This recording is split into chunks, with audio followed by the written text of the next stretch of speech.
Hello, everybody, and welcome back to the channel. Welcome back to the RDA. I hope your day is going well so far, and I am back at you with some breaking news surrounding Manchester United, everything transfer related, and just some news about potential rumors of players that we could be interested for right now. So let's get started with the main headline news as always. Apparently, Man United have everything agreed to sign Jadon Sancho, and they're just awaiting the final price for the summer. And it looks like a very likely signing at this point. As much as a lot of people don't back United to get this over the line, it looks like it is done. Fabrizio Romano has tweeted it. He has said this openly that Sancho deal is basically done.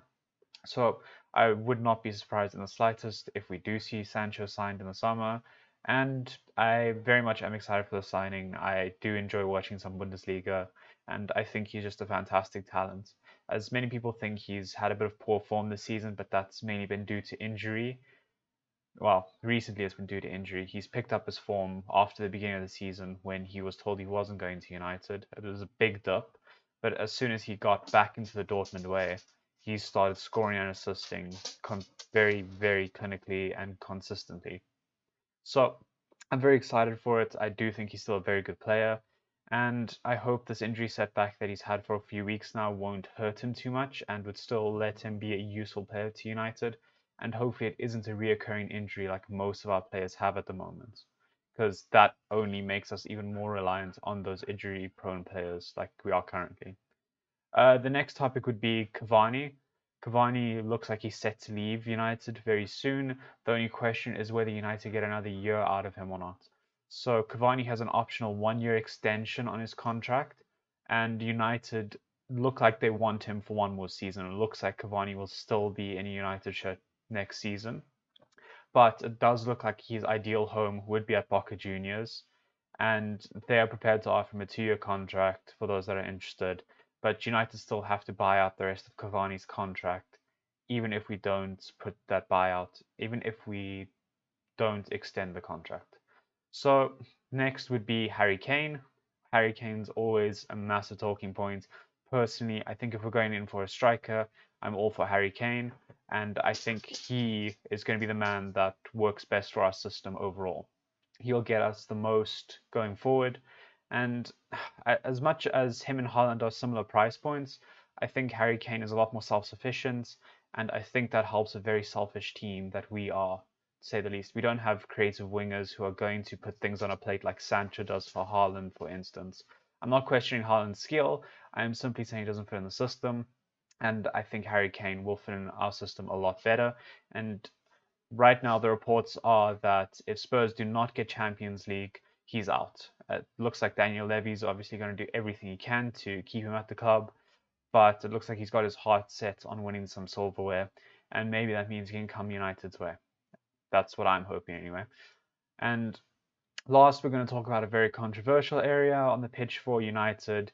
Always been controversial. It hasn't been good for a while, and we have a lot of work to do on it. So we're linked with even more centre backs at this point, and the newest addition on that list is Joachim Andersen. I believe I'm pronouncing his first name correctly. He is currently on loan at Fulham, and he's very highly rated and very highly spoken of. He's had a very good season so far. He's a very strong, established ball playing defender in the Premier League. So, as much as he is playing for relegation candidate Fulham, it looks like he is a class player, and I wouldn't be too upset if we had to go in for him. But I just think it's too like for like, if that makes sense, because you already have a player like Lindelof, which would fit that Anderson role. So I don't quite know where United's head is at with that. So I would like to see how that develops. I wouldn't be too opposed to it, but I think it's too much. We already have that kind of personnel, and we shouldn't be looking that direction. Next would be Pau Torres. It's come out that he has an asking price of 43 million, so United fulfill that. He's our man, simple as that. And it looks like he's going to be the cheapest out of the options right now, because Jules Koundé, I believe, had an 80 million asking price last time I checked. It could have been updated, obviously, so if you do see any of those updates, leave them down in the comments below. Let us know your thoughts.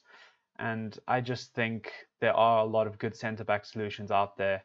And people like Jules Koundé and Pau Torres are very expensive options, whereas it looks like we've only recently just gone in for Konate, who's been on Liverpool's radar for a while. And he's also a very good player, and I would like to see him in a United shirt. But he would be a lot cheaper, and our recruitment isn't that good. And it looks like we're only waiting till the summer starts at the end of the season before we even start putting plans in place to chase any of these players. So it looks like everything's just up in the air for United as always. But here I am being positive nonetheless about potentially getting some world class signings and moving forward with everything and hopefully winning some silverware soon. But that's it from me. Let me know your thoughts on these down below, and I'll see you guys in the next one.